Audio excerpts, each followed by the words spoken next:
So we know the European Union is really pushing for this greener, more digital future. Right. Big transitions.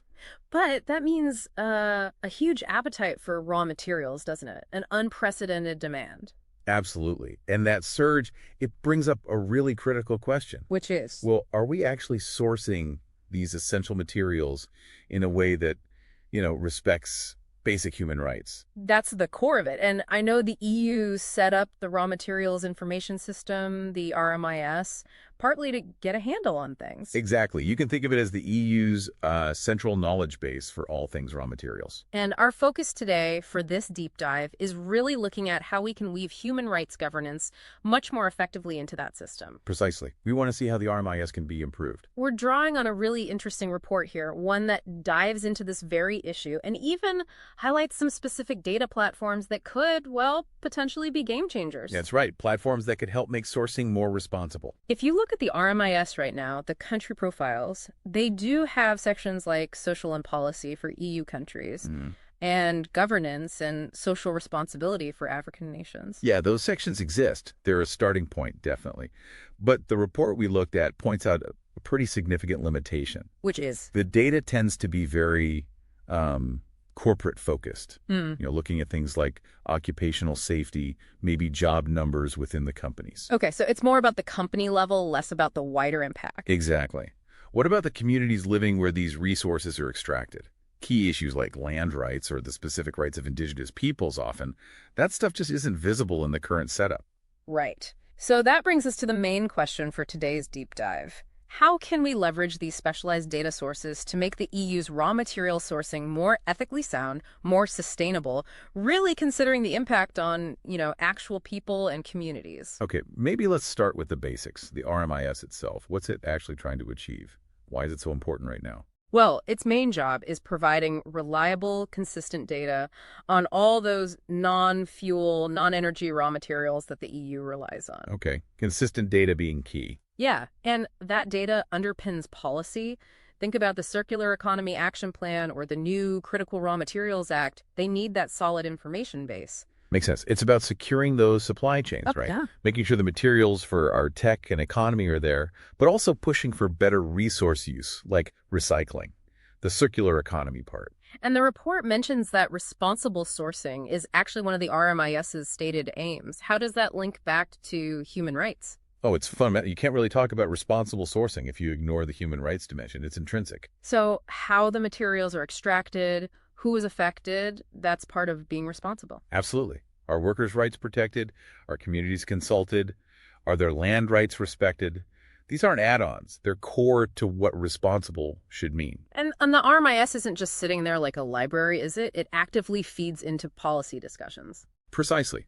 It's a key interface. It connects industry, researchers, NGOs, civil society, with the EU policymakers writing the rules. So the information in the RMIS has real influence. Huge influence. What gets measured, what gets highlighted there, shapes the debate and the decisions. That's why getting the right information in there is so critical. Okay, let's go back to those country profiles again. What specific kinds of data do we find in those social and policy or governance sections now? Typically, you'll see things like trade figures, profiles of the materials themselves, some environmental data, maybe emissions. Right. And then those social indicators we mentioned, often things like workplace accident rates, number of jobs in the mining sector, that sort of thing. So it touches on social aspects, but like you said, maybe misses the bigger picture. Yeah, the report argues there's a blind spot. Yeah. If you think about the full range of human rights, the current indicators are mostly based on what companies report, which is useful, don't get me wrong. But it doesn't show the whole story. Exactly. It often doesn't capture the lived reality for communities affected by mining or extraction. Do they actually have secure rights to their traditional lands, or indigenous rights being upheld in practice? That's often missing. Okay, so that's the gap, and this is where those specialized data platforms come in. Let's talk about Landmark first. What does Landmark bring to the table? Landmark tackles a huge issue. The invisibility of lands collectively held or used by indigenous peoples and local communities. Okay. It's a global online platform that literally maps these lands. The goal is to empower these groups by making their rights visible, helping them secure tenure. Making the invisible visible. How widespread is this issue of unrecognized land? Well, landmarks data currently covers something like 12.4% of the world's land, but estimates suggest indigenous peoples and local communities could hold rights, often customary rights, to maybe 50% or even more. Wow, that's a massive difference between mapped and potentially held land. Why is mapping so vital? Because secure land tenure underpins so many other human rights. Without it, communities are incredibly vulnerable. Displacement, loss of livelihood. Right. Landmarks mapping makes these lands and the rights associated with them visible.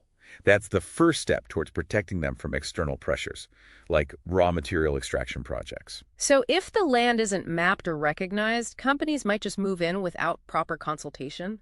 That's a major risk the report highlights. Human rights abuses are much more likely in these territories that are effectively off the map in official systems. Resource projects often target these areas, thinking they're empty, when actually they're vital traditional lands. Does the report give an example? Yes, it mentions the Seneca people in Suriname.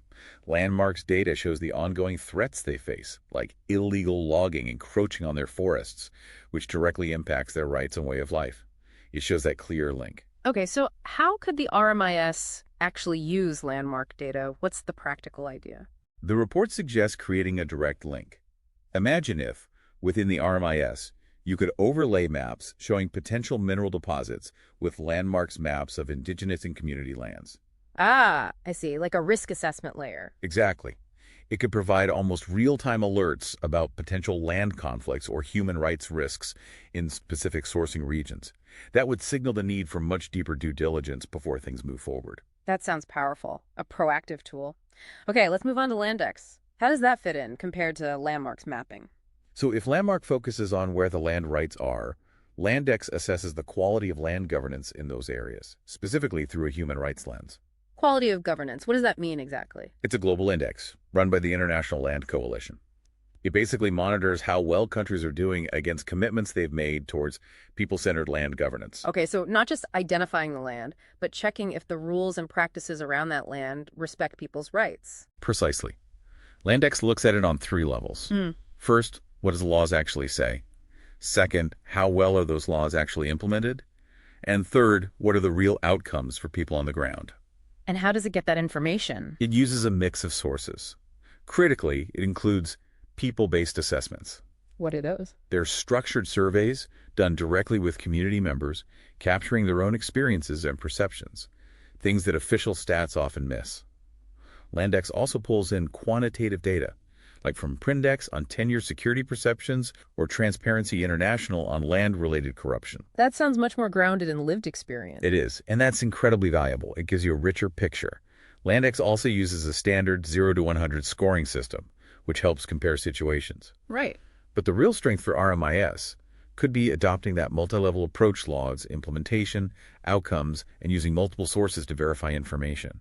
It's a more robust way of understanding the reality. The report also mentioned Landex tracks something very sensitive: attacks on land defenders. How does it handle that? Yes, Landex collects verified data on attacks against indigenous, land, and environmental defenders.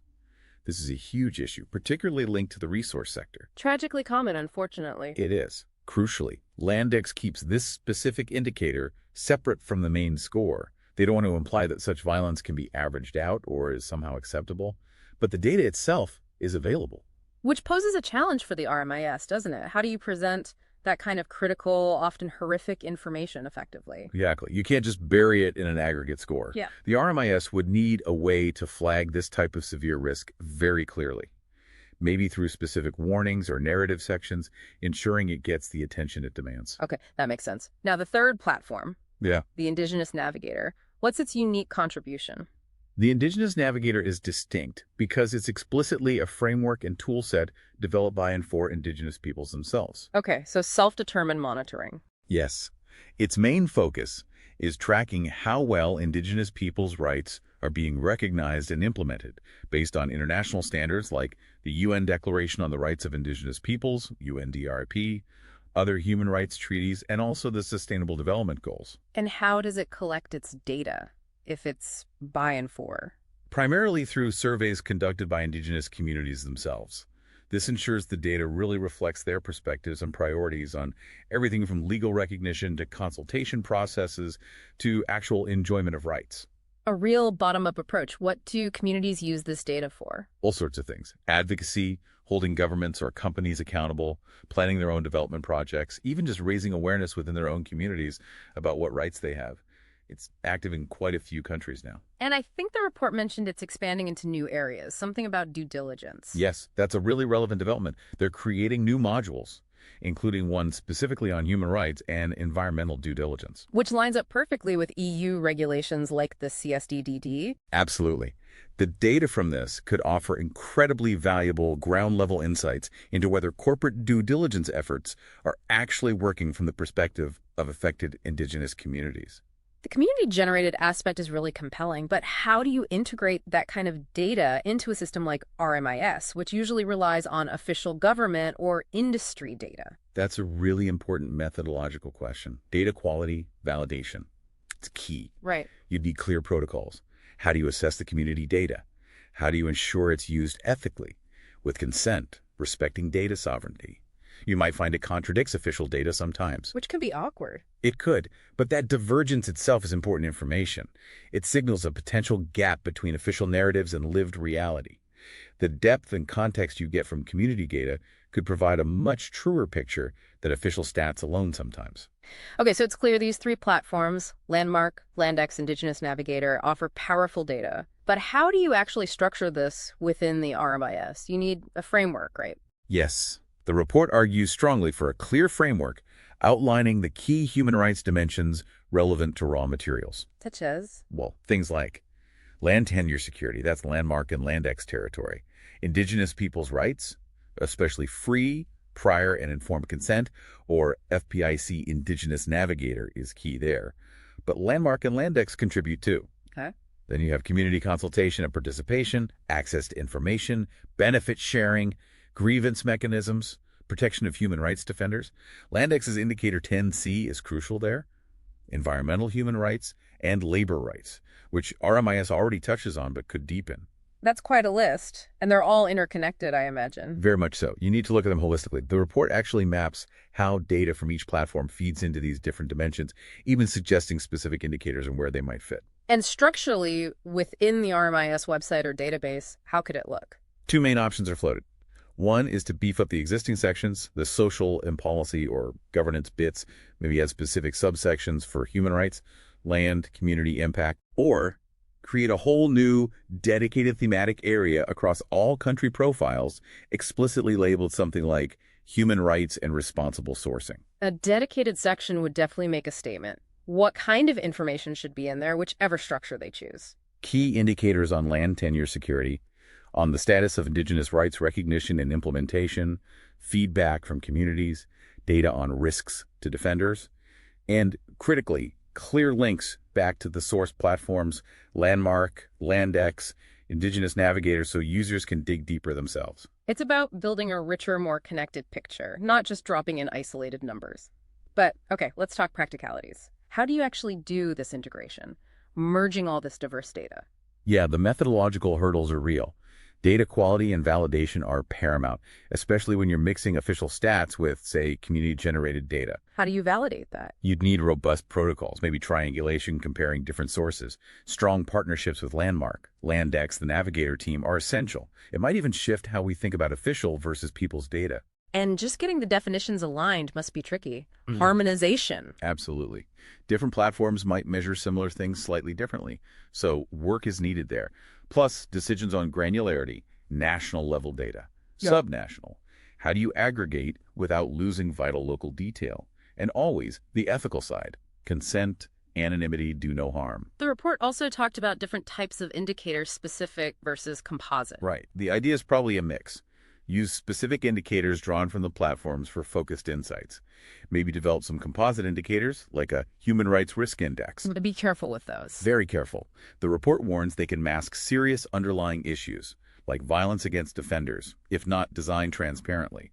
Qualitative information is also vital narrative summaries, case studies to give context, and crucially, co-designing these indicators with the platforms and affected communities. And then how do you present all this? Make it usable. Visualization is key. Think interactive maps pulling in landmarks data, dashboards showing key trends, maybe a traffic light system for risk, but with very clear explanations behind the colors. Got it. Context is crucial. Absolutely. Downloadable data is important too, and those direct links back to the sources. For really sensitive stuff like Defender attacks, narrative context is essential so the severity isn't downplayed. And testing it all with actual users, policymakers, companies, NGOs to make sure it works. If they pull this off, it sounds like it could really strengthen how the EU governs its resource use. What are the big picture benefits? Huge potential benefits. Better due diligence, for one. It directly supports regulations like the CSDDD and aligns with things like the UN Guiding Principles. Makes sense. It means more policy coherence, connecting trade, development, environment policies. More transparency and accountability in supply chains. It could act as an early warning system for conflicts.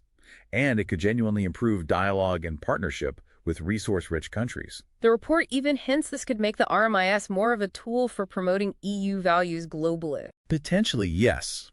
By systematically tracking and highlighting human rights performance related to resources, the RMIS could implicitly set benchmarks, encourage better practices, a form of soft power, maybe. But getting there requires commitment, right? Absolutely. It needs a phased rollout, maybe pilot projects, real multi-stakeholder consultation involving everyone, possibly capacity building in partner countries to support community monitoring, and sustained political will from the European Commission. Someone needs to champion this. Especially if the data reveals uncomfortable truths. Exactly. There needs to be commitment to face the findings, even the difficult ones. Civil society and the European Parliament will likely play a key role in pushing for this too. This has been fascinating. A real deep dive into how data, the right kind of data, could make a tangible difference in making supply chains more ethical. It really highlights the power information has. It does. And maybe reflecting on all this, consider the power that information holds, how it can genuinely drive ethical change in these vast global supply chains. What responsibility does that place on us as people who are now more informed? Do we have a role in demanding this kind of transparency? What questions does this raise for you about the things you buy, the phone in your pocket, the car you drive? Where did the materials really come from? Exactly. Food for thought. Definitely. A powerful thought to end on. For anyone listening who wants to explore these platforms we've discussed, we'll put links to Landmark, Landex, and the Indigenous Navigator in our show notes. Thank you so much for walking us through this. My pleasure. It's a crucial conversation to be having. Indeed it is. Thanks everyone for joining us on this deep dive.